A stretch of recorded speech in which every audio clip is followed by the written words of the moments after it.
Hey guys, I'm back. In this video, we're going to talk about the 6 natural ways to lower cortisol. Okay? Now, what is cortisol? Cortisol is a really important hormone that you really need a certain amount of it, but we don't need too much and we don't need too little of it. If it's too little, we're going to have inflammation, a lot of immune problems.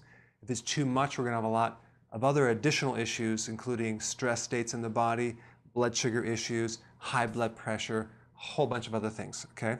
But cortisol, if it's too high, is very destructive on the body, on the aging process. It breaks down your collagen. It makes you look older. So we want to bring it down to a normal level. A lot of people have too much cortisol, and it interrupts their sleep. So there's actually 6 ways to do it naturally. Okay, we're going to talk about the first part right here, where we're going to decrease body stress. Do you realize that all the stress that you've ever experienced is stuck in your body to some degree? So stress accumulates. Your body is like a sponge and it holds stress. And what I'm going to show you in this next part is several key things that you can do to extract stress using an acupressure device that I created. So let me just go ahead and go right into it and show you that right now. Check it out. Very simple. We take the widest part right here, and on your couch, you lean back and you put this right in the mid part of your neck. And you sit back and you let gravity push your head back into this device, and you do this before you go to bed for 2 minutes. So we're going to take the longer portion and press it into some points in the abdomen, about 1 inch to the right of your belly button, and then we're going to press directly inward like this, pressing in right like that. And I'm going to hold this pressure, not so it's very painful, but just so there's pressure for about maybe a minute or so, and it's releasing stress. This takes a lot of the flight or fight stress out of your body. Also, in your middle back, that's the second part. That's where you're going to hold all the stress too, because the flight or fight mechanism is located in your mid back, and that's where you want to work on. A lot of stress also is contained in underneath the on the top of the chest and the top of the heart. So that's another technique that we want to do to extract stress through the upper chest area. And then the back of the upper neck by the skull, where it connects to the neck, that's another place where you hold stress. Okay, we're back to the second thing, which is increasing the quality of sleep that you have. So we have the quality of sleep, and then we have the quantity of sleep. We want to get to the root of it. Now, in the last section with reducing the body's stress, of course, that is going to help you sleep. So stress could stop you from sleeping, but there's other causes of sleep issues as well. Number one, your bladder. At night, you're peeing all night long. That's because you have insulin resistance.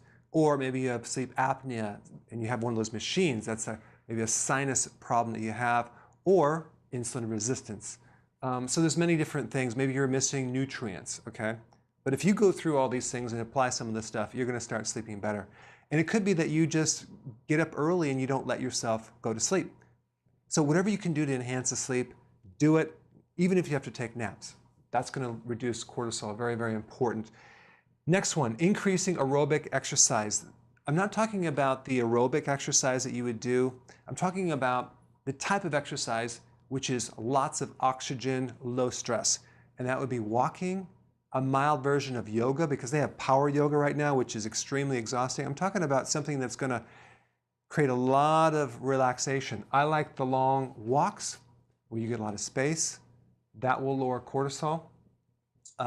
Also, there's low intensity workouts like Pilates, very good for cortisol. Nutrient-wise, as far as vitamins, increasing B1 is the key vitamin for your adrenals and stress.